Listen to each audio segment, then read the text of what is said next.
नमस्कार, स्वागतम। मैं स्वर्णलता पटनायक, माँ भगवती विद्या मंदिर मोटा का हिंदी शिक्षयित्री हूँ।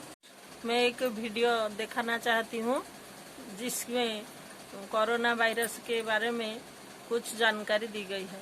कोरोना वायरस बहुत सूक्ष्म लेकिन प्रभावी वायरस है। यह मानव के बाल की तुलना में 900 गुना छोटा है। विश्व स्वास्थ्य संगठन ने इसे महामारी स्थापित कर दिया है। WHO के मुताबिक खांसी, सांस लेने में तकलीफ, बुखार इसके लक्षण है। यह संक्रमण दुनिया भर में तेजी से फैल रहा है। यह एक व्यक्ति से दूसरे व्यक्ति में फैलता है। अब तक इस वायरस को फैलने से रोकने वाला टीका नहीं बना है। इसी से बचने का सिर्फ एक ही प्रभावी उपाय है और वह है सामाजिक दूरता तथा सोशल डिस्टेंसिंग। किंतु बच्चे देश के भविष्य होते हैं और भविष्य पीढ़ी को ज्ञान की दीपक के माध्यम से प्रज्वलित करना एक शिक्षक का कर्तव्य है। इसीलिए राज्य सरकार का निर्देशानुसार इस कार्यक्रम को प्रारंभ किया गया है, जिसके माध्यम से बच्चे सुरक्षित रहे और पढ़ाई में भी तारीफ करें।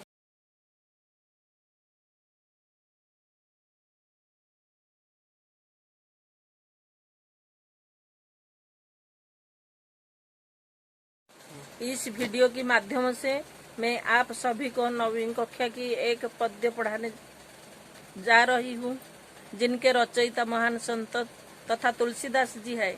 पद्य को पढ़ने से पहले हम तुलसीदास जी के बारे में कुछ जानकारी प्राप्त कर लेते हैं।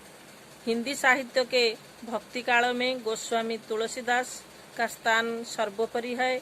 उन्हें आदि काव्य रामायण के रचयिता महर्षि वाल्मीकि का अवतार भी माना जाता है। इस महान कवि का जन्म सन 1532 में भाद्र शुक्ल एकादशी मंगलवार को हुआ था। उनके पिता का नाम आत्माराम दुबे और माता का नाम हुलसी थी। जन्म लेते ही तुलसीदास ने राम नाम का उच्चारण किया, इसीलिए उन्हें रामबले के नाम से भी पुकारा गया। उनके जन्म के दूसरे दिन ही उनकी मां का निधन हो गया। पिता ने किसी अनिष्ट से बचने के लिए बालक को चुनिया नाम की एक दासी को सौंप दिया। भगवान शंकर जी के प्रेरणा से रामशैल पर रहने वाले श्री अनंतानंद जी के प्रिय शिष्य श्री नरहरिदास ने रामबला का ढूंढ निकला और विधिवत उसका नाम तुलसी रखा।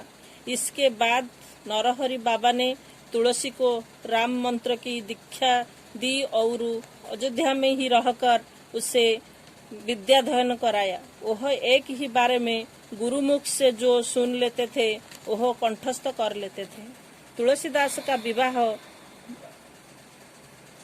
दीनबंधु पाठक की कन्या रत्नावली से हुआ। पत्नी की प्रेरणा से तुलसीदास अपना घर छोड़कर बैरागी हो गए। वो एक काशी में रहे और सांसारिक विषय वासनाओं की त्याग कर राम भक्ति में लीन हो गए।